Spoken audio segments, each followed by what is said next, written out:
Hello students, स्वागत है आपका फिर से हमारी फिजिक्स की क्लास में। बच्चों, कल तक हम लोगों ने डायपोल की वजह से उसके इलेक्ट्रिक फील्ड के क्वेश्चन सॉल्व कर लिए थे। बच्चों, आज हम पढ़ने वाले हैं डायपोल को अगर मैं एक यूनिफॉर्म इलेक्ट्रिक फील्ड में रख दूं तो उस डायपोल पर क्या क्या इफ़ेक्ट्स होंगे, क्या क्या फिनोमेना वो शो कर सकता है, वो सारे की सारी स्टडी आज हम करने वाले हैं। तो आज की वीडियो को ध्यान से देखिएगा। मैं क्या पढ़ने वाला हूँ, डायपोल in a uniform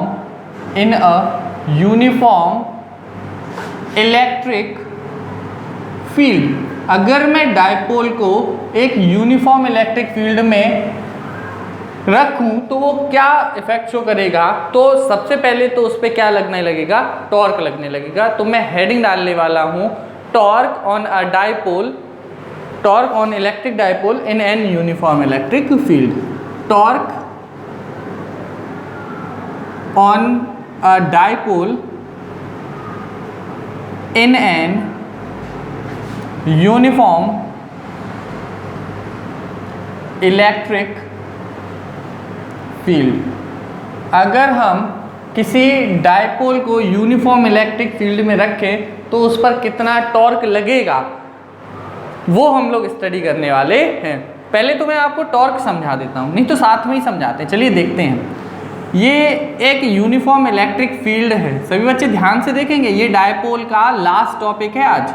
अब इसके बाद हम बस इलेक्ट्रिक फ्लक्स पढ़ेंगे, उसके एप्लीकेशंस, और बस चैप्टर हमारा फिनिश होने वाला है। ठीक है। और अगर कोई कॉन्सेप्ट रह जाता है वो आप कमेंट में बता दीजिएगा, जो आपको लगता है सर ये रह गया, ये रह गया। और मैंने सारी टॉपिक करा दी, बस इलेक्ट्रिक फ्लक्स रह गया। ठीक है। फ्लक्स से रिलेटेड गॉस थ्योरम, बस उसके बाद चैप्टर खत्म हो जाएगा, ज़्यादा कुछ नहीं बचा। अब बच्चों देखो, ये एक यूनिफॉर्म इलेक्ट्रिक फील्ड है। यूनिफॉर्म इलेक्ट्रिक फील्ड से मतलब ये हर जगह सेम है इलेक्ट्रिक फील्ड, मतलब इक्वल इलेक्ट्रिक फील्ड है, कहीं पर कम ज़्यादा नहीं हो रहा है। मैंने इसमें एक डायपोल रखा, ये माइनस क्यू है, ये प्लस क्यू है। मैंने इसमें एक डायपोल रखा। अब आप खुद सोचिए, पहले तो चलो यहाँ देख लेते हैं। और इस डायपोल को ये इलेक्ट्रिक फील्ड की डायरेक्शन से थीटा एंगल बना रहा है। मैं क्या कह रहा हूँ, मैंने एक डायपोल को एक इलेक्ट्रिक फील्ड में रखा और ये डायपोल इलेक्ट्रिक फील्ड की डायरेक्शन से थीटा एंगल बना रहा था। ठीक है। अब बच्चों देखिए, जब हमने एक डायपोल को इलेक्ट्रिक फील्ड में रखा तो यहाँ पर दो चार्जेस हैं और दोनों चार्जेस पर फील्ड फोर्स लगेगा, इलेक्ट्रोस्टैटिक फोर्स। अब आप याद करिए, मैंने बताया था अगर कोई चार्ज हमारा इलेक्ट्रिक फील्ड में रखा जाता है तो उस पर इलेक्ट्रिक फोर्स लग रहा है, तो जो पॉजिटिव चार्ज होता है उस पर फील्ड की डायरेक्शन में फोर्स लग रहा है। और उस फोर्स की वैल्यू कितनी होती है बच्चों, QE। याद करिए, E इक्वल्स टू हमने फॉर्मूला पढ़ा था F/Q, और F इक्वल्स टू मैंने क्या बताया था, QE। पॉजिटिव चार्ज पर जो फोर्स लगता है वो फील्ड की डायरेक्शन में लगता है, और नेगेटिव चार्ज पर जो फोर्स लगता है वो फील्ड की ऑपोजिट डायरेक्शन में लगता है। और मैग्नीट्यूड दोनों चार्जेस के सेम हैं, तो बच्चों मैग्नीट्यूड तो इस फोर्स का भी QE बनेगा और इस फोर्स का भी QE ही बनेगा। यहाँ तक बात समझ में आएगी सब बच्चों को। अब देखिए, ये दो फोर्स हैं जो मैग्नीट्यूड में तो इक्वल है, मैग्नीट्यूड में तो इक्वल है, लेकिन इनकी जो लाइन ऑफ एक्शन है ये इस लाइन पर काम कर रहा है और ये वाला फोर्स जो है इस लाइन पर काम कर रहा है।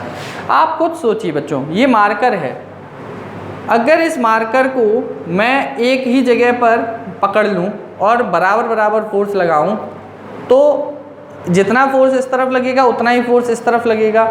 जैसे ये डस्टर है, इस डस्टर को मैंने यहाँ पर पकड़ा, यहाँ पर, तो बच्चों एक मैं इक्वल फोर्स इधर भी लगा रहा हूँ और उतना ही फोर्स इधर लगा रहा हूँ, तो बच्चों होगा क्या, ये डस्टर अपनी जगह पर जाम रहेगा, क्योंकि इन फोर्स का रिजल्टेंट 0 है और इन फोर्स की लाइन ऑफ एक्शन भी सेम ही है। इसी लाइन पर दोनों फोर्स काम कर रहे हैं। यहाँ पर मैं इधर से इधर खींचने की कोशिश कर रहा हूँ और इधर से इधर।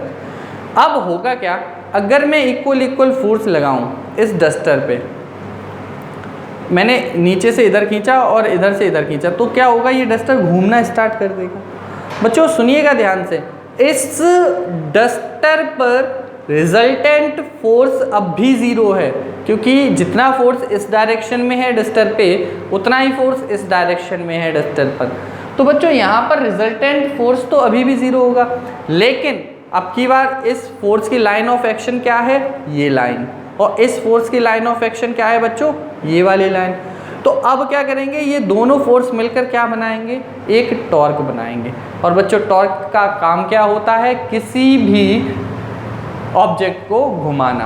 तो अब हम 11th क्लास में थोड़ा सा चलते हैं। तो टॉर्क का फॉर्मूला क्या होता था बच्चों, torque force into perpendicular distance between the forces. अब अगर मैं ये कहूँ दो फोर्स हैं, एक इस डायरेक्शन में लग रहा है, इस डायरेक्शन में लग रहा है, दोनों मिलकर एक टॉर्क बनाएंगे जिसकी डायरेक्शन इधर है और इसकी डायरेक्शन इधर है, तो ये दोनों घुमाने लग जाएंगे, तो इससे क्या होगा, एक टॉर्क की फॉर्मेशन होगी। तो बच्चों अब इसमें भी क्या लगने लगेगा, टॉर्क, और इस टॉर्क की वजह से ये क्या होगा, ये इस तरफ घुमाएगा और ये इस तरफ घुमाएगा, और ये इलेक्ट्रिक डायपोल क्या करने लगेगा, घूमने लगेगा। क्या यहाँ तक सब बच्चों बात समझ में आई? तो अगर मैं निकालना चाहूँ टॉर्क ऑन द डायपोल, तो बच्चों डायपोल पर टॉर्क कितना होगा, force into perpendicular distance between forces, या लाइन ऑफ एक्शन लिख दो। ठीक, अब देखो परपेंडिकुलर डिस्टेंस क्या हो जाएगी, ये लाइन ऑफ एक्शन की, इसकी लाइन ऑफ एक्शन ये है, इसकी लाइन ऑफ एक्शन ये है, और यही तो होगी परपेंडिकुलर डिस्टेंस। सही बच्चे ध्यान से देखें, डायपोल की लेंथ कितनी होती है बच्चों, 2L, सही है।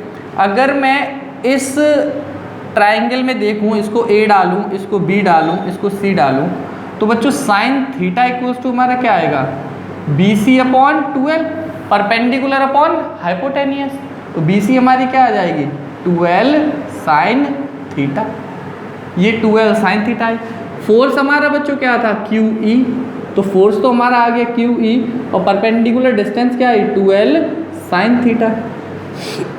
अब ध्यान से देखिएगा बच्चों, Q इंटू 2L हमारा क्या हो गया, P, इलेक्ट्रिक डायपोल मोमेंट, तो PE साइन थीटा, ये हमारा क्या आ गया, torque on the dipole, PE sine theta, ये हमारा फॉर्मूला आया। अब सभी बच्चों ध्यान से देखना, ये जो टॉर्क बना PE साइन थीटा, अगर मैं देखूं कि ये साइन थीटा जब आता है तो जो क्वांटिटी बनती है वो वेक्टर बनती है, तो मैं इसको ऐसे लिख सकता हूँ P क्रॉस E। तो टॉर्क हमारा कैसी क्वांटिटी हो गई बच्चों, वेक्टर क्वांटिटी, और वेक्टर फॉर्म में टॉर्क का फॉर्मूला क्या आ गया, टॉर्क इक्वल्स टू हमारा आया P क्रॉस E, टॉर्क का हमारा फॉर्मूला आया P क्रॉस E। यहाँ तक सही बच्चों कॉन्सेप्ट समझ में आया, टॉर्क हमारा आ गया P क्रॉस E। अब हम लोग देखते हैं बच्चों खास बातें टॉर्क से रिलेटेड, कि टॉर्क से रिलेटेड खास बातें क्या होती हैं भाई। देखो अगर मैं पूछूं टॉर्क की यूनिट क्या होगी, खास बातें, टॉर्क की यूनिट क्या होगी बच्चों, तो देखो यहाँ से निकालना चाहो या यहाँ से निकालना चाहो बात एक ही है। तो टॉर्क की यूनिट एक्चुअल में तो बच्चों 11th क्लास में भी हमें पता होनी चाहिए थी। तो टॉर्क की यूनिट में निकालना चाहो force into perpendicular distance, force की यूनिट होती है न्यूटन और परपेंडिकुलर डिस्टेंस है तो डिस्टेंस ही, ये हो गई मीटर। तो यूनिट ऑफ फोर्स हमारी क्या आई, सॉरी फोर्स कह रहा हूँ, unit of torque, unit of torque हमारी आई न्यूटन मीटर। अब दूसरी बात, ये जो टॉर्क है ये कैसी क्वांटिटी है बच्चों, टॉर्क हमारी है vector quantity, torque is a vector quantity. अब टॉर्क अगर वेक्टर क्वांटिटी है तो वेक्टर क्वांटिटी होगी तो इसकी डायरेक्शन भी होगी। अब डायरेक्शन कैसे निकालते हैं, अब बच्चों याद करो, अगर दो वेक्टर्स हमारे A और B हैं तो जो उनका क्रॉस प्रोडक्ट होता है वो एक वेक्टर क्वांटिटी होता है जिसकी डायरेक्शन उन दोनों के परपेंडिकुलर होती है। अगर मैंने माना इन दोनों के बीच का एंगल थीटा है तो जो इनका रिजल्टेंट होगा क्रॉस प्रोडक्ट करने के बाद वो कैसे निकालेंगे बच्चों, सबसे पहले तो हाथ को अपने पहले वाले वेक्टर की तरफ लेके जाओ और उंगलियों को कहाँ घुमा दो, दूसरे वाले की तरफ। तो जो थंब होगा वो डायरेक्शन दिखाएगा इसके क्रॉस प्रोडक्ट की, तो टॉर्क की डायरेक्शन कहाँ हो जाएगी, ऊपर। तो मैंने ये कहा अगर एक वेक्टर हमारा पी ये है, ई ये है, तो बच्चों देखो ये एक प्लेन में है ऐसे करके, एक वेक्टर ये पी है, ये वेक्टर ई है। बच्चों सुनना ध्यान से, ये वेक्टर पी है, ये वेक्टर ई है, तो मैं निकालना चाहता हूँ पी और ई का रिजल्ट, मतलब डायरेक्शन क्या होगी क्रॉस की। तो बच्चों सबसे पहले उंगली कहाँ लेके जाएंगे, पी की तरफ, किसकी तरफ घुमा देंगे, ई की तरफ, थंब कहाँ गया, ऊपर की तरफ, तो इनके रिजल्टेंट की डायरेक्शन क्या हो जाएगी, ऊपर की तरफ। अब ये जो बनेगा ये दोनों के परपेंडिकुलर होगा, ये इसके भी परपेंडिकुलर होगा और ये इसके भी परपेंडिकुलर होगा। तो टॉर्क हमारा क्या बना, दोनों के परपेंडिकुलर। समझ आया बच्चों। यहीं पर अगर P उधर होता, E इधर होता, जैसे कि ये P है और ये E हो जाता, तो बच्चों देखो सबसे पहले हम लोग कहाँ ले जाएंगे, उंगलियां उसकी तरफ। अब ऐसे तो घुमाएंगे नहीं, तो ऐसे ले जाएंगे, फिर E की तरफ घुमाएंगे, तो इस बार डायरेक्शन कहाँ आ जाएगी, नीचे की तरफ, और होगा दोनों के परपेंडिकुलर ही। ये बच्चों देखने में ऐसा लग रहा है कि ये परपेंडिकुलर कैसा हो गया, बट वास्तव में क्या है बच्चों, ये इस टाइप से है। एक P वेक्टर है, दिखाई दे रहा है सब बच्चों को, ये P वेक्टर है और ये E वेक्टर है। तो देखो P और E दोनों के परपेंडिकुलर हमारा एक तीसरा वेक्टर आया, दिखाई दे रहा, देखो ऐसे करके, ये P वेक्टर एक हो गया, एक P वेक्टर है, ये E वेक्टर है, दोनों के परपेंडिकुलर हमने निकाला। तो देखो ऐसे करके ये तीसरा वाला जो मार्कर आया वो देखो दोनों मार्कर्स के परपेंडिकुलर है, देखिए ध्यान से। तो यही हमारा रिजल्टेंट बना जा करके कि P के भी परपेंडिकुलर है, E के भी परपेंडिकुलर है। ये टॉर्क की हमारी क्या आ गई, डायरेक्शन आ गई। ठीक है बच्चों, अब थोड़ा सा आगे बढ़ते हैं, इसके स्पेशल कॉन्सेप्ट्स लिखने हैं हम लोगों को, स्पेशल केस, बिकॉज ये बहुत सेंसिटिव केस है तो इसके स्पेशल केसेस भी देखते हैं। फॉर्मूला हमने देख लिया टॉर्क का क्या हो गया, PE sin थीटा। तो अब ध्यान से देखिएगा, ये घूम रहा है डायपोल, तो दो तीन कंडीशंस बनेंगी। अगर कंडीशन नंबर 1,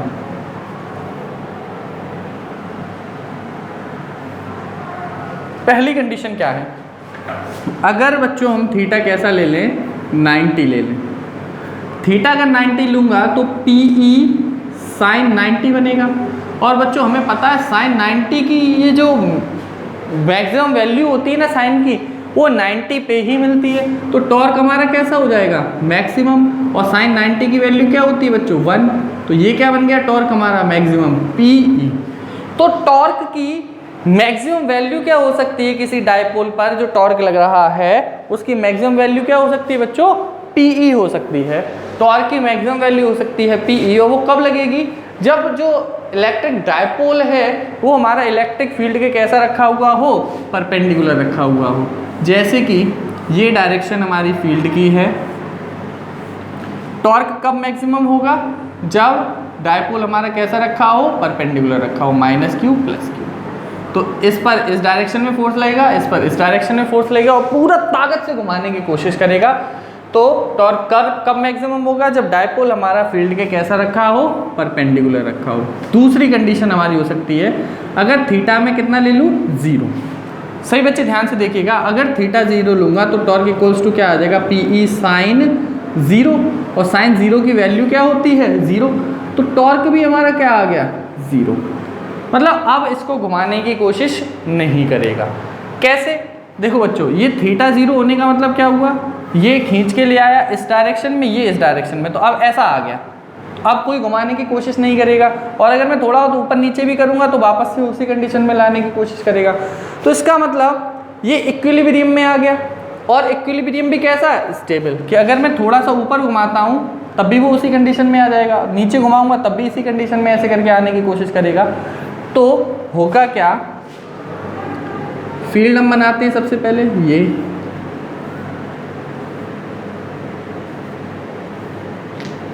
अब इसमें हमने रखा -q, ये है हमारा +q। तो होगा क्या, इस पर लगने वाला फोर्स इस डायरेक्शन में, इस पे लगने वाला फोर्स इस डायरेक्शन में। अब मैं थोड़ा सा अगर छेड़ूंगा अभी तो वापस से ऐसे ही आने की कोशिश करेगा। तो इसका मतलब ये हमारी कौन सी आई, स्टेबल इक्विलिब्रियम, स्टेबल इक्विलिब्रियम। अब यहाँ से ये हिलने की कोशिश नहीं करेगा। क्या बात समझ में आई? टॉर्क जीरो हो गया, अब ये इसको घुमाने की कोशिश नहीं करेगा और कंडीशन कैसी आ गई, स्टेबल इक्विलिब्रियम की। यहीं पर बच्चों आप देखिए, दो कंडीशंस आपने देख ली, तीसरी कंडीशन ये भी इंपॉर्टेंट है, ध्यान से देखिएगा क्या कंडीशंस है। तीसरी कंडीशन, अगर बच्चों मैं थीटा 180 ले लूँ, इसको थोड़ा सा ध्यान से समझना। अगर मैं थीटा 180 ले रहा हूँ तो आपको ये भी पता है कि साइन 180 की वैल्यू भी क्या होती है, जीरो। इसको नहीं पता है वो अपना खोपड़े दीवार में मान ले, फोड़ ले, क्योंकि उसको क्यों नहीं पता है भाई, और नहीं पता है तो याद कर लो, साइन जीरो भी जीरो होता है, साइन 180 भी जीरो होता है और साइन 90 भी जीरो होता है। बच्चों अगर थीटा हमारा 180 है तो टॉर्क हमारा क्या हो जाएगा, PE साइन 180, PE साइन 180। अब क्या बनेगा, साइन 180 की वैल्यू भी जीरो, टॉर्क तो इस बार भी बच्चों क्या आया, जीरो आ गया। टॉर्क इस बार भी जीरो आया, लेकिन अब कंडीशन थोड़ी सी अलग है। यहाँ पर स्टेट ऑफ स्टेबल इक्विलिब्रियम थी, लेकिन यहाँ पर ऐसा नहीं होगा। यहाँ पर ध्यान से समझिएगा, यहाँ बना दो इक्विलिब्रियम, लेकिन ये होगा जाके अनस्टेबल इक्विलिब्रियम, अनस्टेबल इक्विलिब्रियम। देखिए बच्चों ध्यान से, अनस्टेबल इक्विलिब्रियम कैसे है। मैंने कहा 180 हुआ, बच्चों ऐसा अगर हो जाएगा तो जीरो हो गया। 180 का मतलब क्या होगा, ये थीटा, मतलब ये घूम के ऐसे करके ये पूरा घूम के इधर आ गया, तभी तो 180 बनेगा। मतलब ऐसा हो गया तो ई की डायरेक्शन में फोर्स इस तरफ और इस पर इस तरफ, तो जीरो हो गया। अब मैं पूरा घुमा के ऐसे ले आया, मतलब प्लस क्यू चार्ज यहाँ पर आ गया और माइनस क्यू चार्ज इधर आ गया। आप समझिएगा बच्चों ध्यान से, टॉर्क तो जीरो है, मतलब इक्विलिब्रियम में है। अब क्या होगा, प्लस चार्ज पर लगने वाला फोर्स इस तरफ होगा, माइनस पर लगने वाला फोर्स इस तरफ होगा। अब आप सोचिए ध्यान से, अगर ज़रा सा भी मैंने इसको हिलाया, ऊपर कर दिया या नीचे कर दिया, तो क्या ये वापस से ऐसा आएगा, नहीं। ज़रा सा भी ऊपर किया तो ये पीछे खींच रहा है, ये इस तरफ खींचेगा, पूरा 180 डिग्री ये घूमने की कोशिश करेगा। तो इसका मतलब यहाँ पर तो टॉर्क जीरो है, इक्विलिब्रियम है, लेकिन यहाँ पर स्टेबल इक्विलिब्रियम नहीं है, यहाँ पर कैसी है, अनस्टेबल इक्विलिब्रियम है। अनस्टेबल इक्विलिब्रियम से मतलब कि अगर ज़रा सा भी आपने घुमाया तो वो पूरा एक राउंड मार करके आएगा, तो ये हमारी हो गई कैसी, अनस्टेबल इक्विलिब्रियम। बच्चों यहाँ तक सभी को समझ में आया। मैंने टॉर्क बताया on and dipole in an uniform electric field, फिर मैंने बताया बच्चों कि टॉर्क निकालेंगे कैसे, फिर मैंने टॉर्क निकालने का मैंने बताया, टॉर्क निकालने का तरीका होता है फोर्स इनटू परपेंडिकुलर डिस्टेंस या distance between the line of action of force. Torque का काम क्या होता है, टॉर्क का काम होता है किसी ऑब्जेक्ट को घुमाना। ये 11th क्लास का पूरा कॉन्सेप्ट है, कोई दिक्कत नहीं है, मैंने काम की चीज़ें सारी बता दी। फिर मैंने कहा टॉर्क आया कैसे, टॉर्क का फॉर्मूला आया हमारा PE sine theta, PE sine theta हमारा फॉर्मूला बना। फिर हमने 3 कंडीशंस उसकी निकाली। ठीक है बच्चों, अब आगे बढ़ते हैं। और कुछ बच्चे कह रहे थे सर, हाँ वो लाइव क्लास के चक्कर में, देखो बच्चों वो कोई मतलब लाइव डालने की कोशिश करता हूँ तो वो कहने लगता है 1000 सब्सक्राइबर होंगे तब लाइव पढ़ा सकते हैं। तो आप चाहें तो डाउट भेज दीजिए, कमेंट में कर दीजिए, तो क्या लाइव तो बेटा मुश्किल हो सकता है। और फिर वो जूम ऐप की कोई बच्चा बता रहा था, तो आप लोग देख लीजिए, अगर एग्री हो आप लोग लाइव पढ़ाने के लिए तो मैं उसको करके आप सब लोग कोशिश करें जूम ऐप पे जितने भी अपने बच्चे हैं 20-30 बच्चे साथ के, तो उस पर लाइव पढ़ाते रहेंगे। और जिसको मान लो दिक्कत हो रही है रिकॉर्डेड वीडियो में नहीं कुछ पूछ पा रहा है, तो उसमें होगा क्या जूम ऐप में कि मैं यहाँ पर पढ़ा रहा हूँ और आप लोग मतलब स्क्रीन पे सारे बच्चे एक साथ आ जाएंगे, ऐसा कुछ ऐप है। वरना मैं ये वीडियो तो डाल ही रहा हूँ, इसको थोड़ी मैं बंद करूँगा। जिसको दिक्कत हो रही है वो कह सकता है, फिर देखेंगे उसका भी कुछ। ठीक, वो ये तो है, ऑफलाइन का मज़ा ऑनलाइन में तो कभी नहीं आ पाएगा, लेकिन ये है कि ना होने में है, जब तक नहीं है तब तक करो। ये वीडियो तो अब मेरी परमानेंट रहेंगी, मैं सारी की सारी वीडियो डालूंगा, सिलेबस ख़त्म कराऊंगा सारा का सारा। पहले रिकॉर्डेड वीडियो, क्लास की रिकॉर्ड वीडियो डालूंगा पढ़ाते हुए, वो वीडियो डालूँ, लेकिन अब यूट्यूब पे 12th का पूरा सिलेबस में डालूँगा। ठीक है, चलिए बच्चों आगे बढ़ते हैं। हाँ, अब देखो एक और चीज़ पूछी जाती है कि इलेक्ट्रिक डायपोल मोमेंट, ये P है, P की डेफिनेशन हमें टॉर्क के टर्म्स में बतानी होती है। तो P की डेफिनेशन हम बताएंगे टॉर्क के टर्म्स में।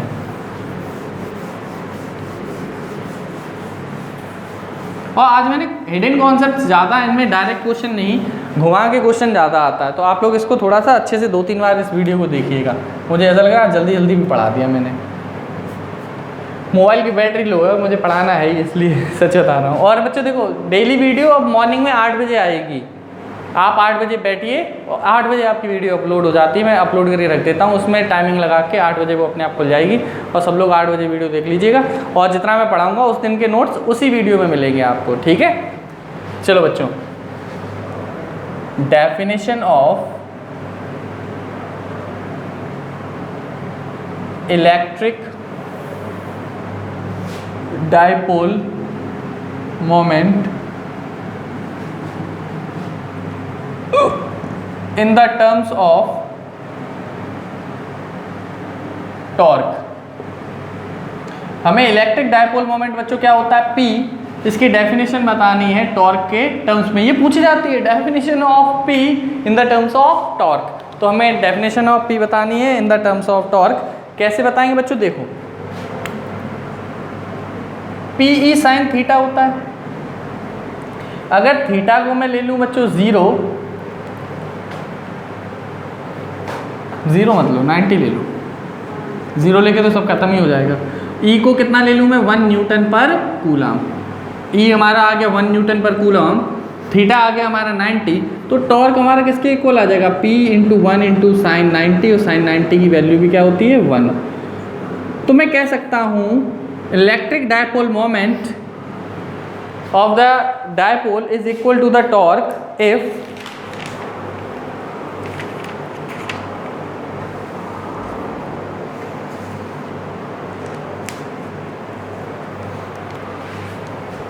मैं क्या कह रहा था, हाँ, electric dipole moment of a dipole can be defined is equal to the torque. ऐसे देखेंगे, electric dipole moment, electric dipole moment is equal to the torque,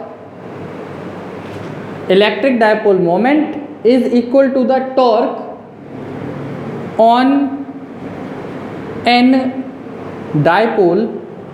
a dipole placed perpendicular। हमने कैसा प्लेस किया है बच्चों, देखो थीटा 90 लिया है तो परपेंडिकुलरली प्लेस किया है, placed perpendicular to the uniform electric field, uniform electric field of unit strength. देखो बच्चों, यूनिट स्ट्रेंथ, इलेक्ट्रिक फील्ड की स्ट्रेंथ बच्चों कैसी है, यूनिट। देखो हमने E हमारा 1 ले रखा है, मैंने कहा electric dipole moment is equal to the torque on a dipole placed perpendicular to the uniform electric field of unit strength. मतलब अगर मैं इसको परपेंडिकुलर रखूं ऐसे इलेक्ट्रिक फील्ड के जिसकी स्ट्रेंथ कितनी है, यूनिट है, तो वो टॉर्क के बराबर होगा। सुनेंगे ध्यान से, electric dipole moment is equal to the torque on a dipole, electric dipole moment is equal to the torque on a dipole placed perpendicular in the uniform electric field. Electric field भी कैसा होना चाहिए, uniform electric field of unit strength. सही है बच्चों, यहाँ तक सब बच्चों को समझ में आया। आज टॉर्क भी खत्म हो गया, अब कल से हम लोग स्टार्ट करेंगे इलेक्ट्रिक फ्लक्स, और इलेक्ट्रिक फ्लक्स हमारा टॉपिक लास्ट होगा, इसमें गॉस थ्योरम आएगी आपकी, और 2-3 लेक्चर का और बचा है चैप्टर, बस फिनिश होने वाला है। और सब बच्चे ध्यान से पढ़ेंगे, फिर मैं टेस्ट वगैरह भी लूँगा, उसके बाद NCERT के क्वेश्चन सारे कराऊँगा, सारे वीडियो सॉल्यूशंस मिलेंगे NCERT क्वेश्चंस के। उसके लिए आपको पहले मेरे सारे नोट्स अच्छे से स्टडी करने पड़ेंगे, क्योंकि बहुत सारी चीज़ें ऐसी हैं जो सिर्फ क्वेश्चन से ही क्लियर होती हैं, थ्योरी से नहीं होंगी। ठीक है बच्चों, तो जुड़े रहिए हमारे साथ। Thank you very much.